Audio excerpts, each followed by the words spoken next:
Live update TTF உடைய 10வது task வந்து விறுவிறுப்பாக வந்து ஆரம்பிச்சிட்டாங்க. இந்த டாஸ்க்கே வேறு லெவல் டாஸ்க் அப்படிங்கிற மாதிரி தான் இருக்குது. இந்த டாஸ்க்கில் வந்து முதல் சுற்றில் வந்து 2 பேர், 2வது சுற்றில் 2 பேர், 3வது சுற்றில் 2 பேர் அப்படிங்கிற மாதிரி 3 சுற்று 6 பேர் வந்து விளையாட போகிறாங்க. 4 பேர் வந்து பிக் பாஸ் ஆல்ரெடி அவுட் அப்படின்னு சொல்லிட்டார் இல்லையா. முதல் சுற்றில் வந்து ரணவு, தீபக், 2வது சுற்றில் வந்து மஞ்சிரி, முத்து, 3வது சுற்று தான் நம்ம தலைவியும் ரயானும் 3வது சுற்று வந்து போயிட்டாங்க அப்படிங்கிற மாதிரி தான் இருக்குது.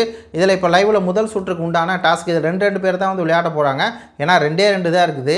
என்ன கொடுமை அப்படின்னா பிக் பாஸ் வரலாறுகள்லேயே இந்த 8வது சீசன் தான் வந்து ரொம்ப ஒரு சீசனு. இந்த சீசன் தான் ரொம்ப இருக்கிறதே ஒன்று டல்லு. அது காரணம் என்னென்னா இந்த பாய்ஸு கேர்ள்ஸுன்னு பிரித்து சீசனே வந்து கன்ஃபியூஸ் பண்ணி ஆடியன்ஸை பூரா குழப்பி விட்டு எல்லாம் போயிட்டாங்க அப்படிங்கிற மாதிரி தான் இருக்குது. இப்போ தங்களுக்கு பிடிச்ச கண்டஸ்டன்ட் யார் அவங்கள பார்க்குறதுக்கு தான் இருக்கிறாங்க. அதுலேயே சௌந்தர்யா மாதிரி கொஞ்சம் உள்ளே இருந்து கொஞ்சம் காமெடி கொஞ்சம் விஷயங்கள் வந்து பண்ணுறதுனால ஏதோ கண்டென்ட் கொடுக்குறதுனால இந்த பிக் பாஸ் வந்து போகுது. மற்றபடி முத்துக்கு பிஆர் வச்சு தான் அவன் வந்து இந்த ஓட்டிங்கெலாம் வந்து காமிச்சிருக்கான் அப்படிங்கிறது அப்பட்டமாக தெரியுது. சரி, இப்போ இந்த கண்டென்ட்டுக்குள்ளே வரலாம்.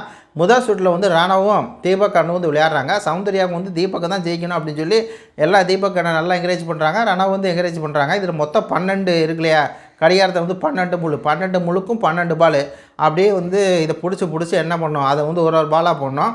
இவனுக்கு வந்து கை அடிபட்டுருச்சு, கை தூக்க முடியல, கையை அப்படி தொட்டாலே வலிக்கணும் சினுங்கினவன். இப்போ பாருங்கள் எப்படியெல்லாம் விளாட்றான் அப்படின்னு சொல்லி பாருங்கள். ஃபஸ்ட்டு வந்து தீபக் அண்ணன் ஒரு 9 பால் கடகடான்னு போட்டார். 10வது பால் கீழே வந்துருச்சு. ரணவு ஆனால் ஒரு பால் கூட கீழே உள்ள 11 பால் கரெக்டாக போட்டான். ஆனால் 12வது பால் போடவே முடியல. அதுக்குள்ளே தீபக் அண்ணன் 10, 11 கீழே கிடந்தால் எடுத்து வந்து போட்டு கடகடான்னு போட்டு முடிச்சிட்டாரு. முதல் சுற்று வெற்றியாளராக அண்ணன் தீபக் அண்ணன் தேர்வு செய்யப்பட்டிருக்காரு. மகிழ்ச்சி அப்படிங்கிற மாதிரி தான் இருக்குது. இது என்னென்னா டைமிங் பொறுத்து பஸ்ஸர் டு பஸ்ஸரு அந்த அவங்க கொடுக்குற அந்த டைமிங்குள்ளே அது முடித்தா வந்து 6 பாயிண்ட்டு, 6, 4, 5, 3 அப்படிங்கிற மாதிரி பாயிண்ட்டு வந்து பிரித்து கொடுப்பாங்க. இந்த டாஸ்க்கு நம்ம தலைவி என்ன பண்ணுறா அப்படின்னு சொல்லி லைவில் பார்க்க நானும் திக்குன்னு இருக்கிறேன். பார்த்துட்டு வந்து அப்டேட் பண்ணுறேன். உங்கள் கருத்துக்களை பதிவு பண்ணுங்கள். நன்றி, வணக்கம்.